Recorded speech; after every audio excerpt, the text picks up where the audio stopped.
I'm James, the growth executive, back with week 12. We are nearing the end of this growth series tactic. I'm already thinking about what's next. I love your feedback. I have recently started implementing, speaking of 12, the 12-week year. I'm doing that with my team. I actually just bought everybody the book, and we're working through it in an upcoming offsite retreat in Dallas that we're leading.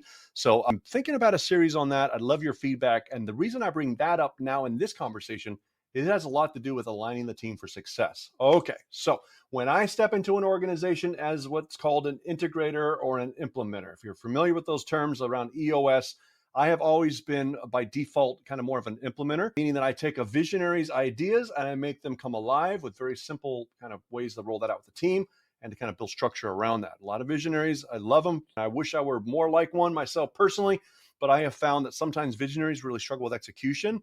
And this is the graph that I have found that kind of explains why that might be. Okay, so let's talk about inspiring vision within the organization. You've heard it said, it's actually a biblical principle that says, without a vision, the people perish. The fact is without a vision, the people just don't know where they're going. There's no clarity. It kind of just feels like a grind, and we're always wanting more and more and more. I worked for a CEO long ago as his president, COO. He had a really strong vision, but it was just flipping all the time, right? Always changing. And it was just really hard. And as an integrator, it was really, really hard for me to like make sense of it all the time. And then I started disbelieving in it, and it really affected my own attitude. So, and that of course trickles down to the team. So as a CEO, you're looking at organizationally to get to execution nirvana. And to do that, you're looking for a high aspiring vision, but also a high integrated operation, right? You can't have one really without the other, or you get stuck. And there's some examples of why that might be. And I'm happy to walk you through those. So the lack of focus and traction as an inspiring vision without integrated operation, if you're just spinning your wheels and really not going anywhere, but you talk real big and move your hands around, so you get all excited, that can be very frustrating for the team because it's just lack of focus and it's always changing. And it's at some point, it just kind of even loses inspiration. It's problematic, right? If you're going nowhere, you might not even have a vision, and you certainly don't have integration, right? So you're looking to kind of get both on that mark. If you lack clarity and inspiration, again, that could be another issue, something I dealt with for a long time before I brought in some coach and began working on my own vision skill set. Of course, like a good integrator, I read a bunch of books on vision building, went to a retreat on vision, did a long silence retreat. And traction and results comes in the perfect alignment between vision and integrated operation. When you can get those two in kind of a little bit more balance, what I call balanced execution, that's a really good place to be because you start to get some level out. Imagine this kind of like the organization strong on vision, but weak on integration, or, getting the things done, or they might be high on integration, but low on vision. It's not, the tanks are not meeting each other where they should be. And you kind of spin your wheels and it's very frustrating. Okay.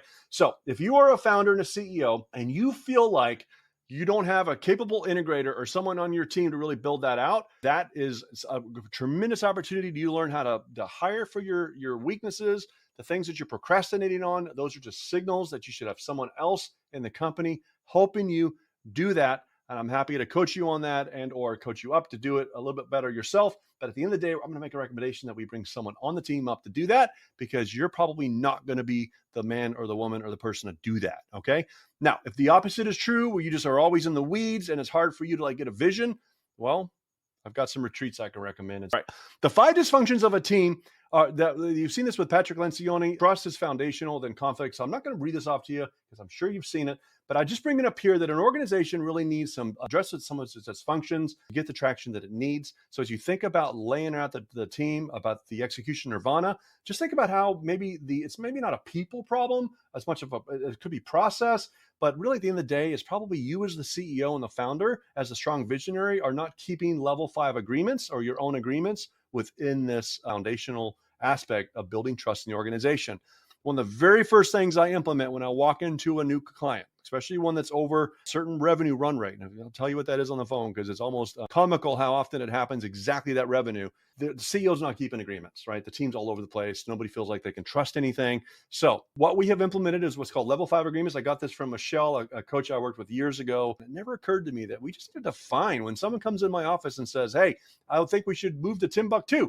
What does that even mean? Well, I would bounce back. Hey, I love it sounds like you want to move to Timbuktu. Let's move operations to Timbuktu. Sounds amazing. You read that in a magazine somewhere. Great idea.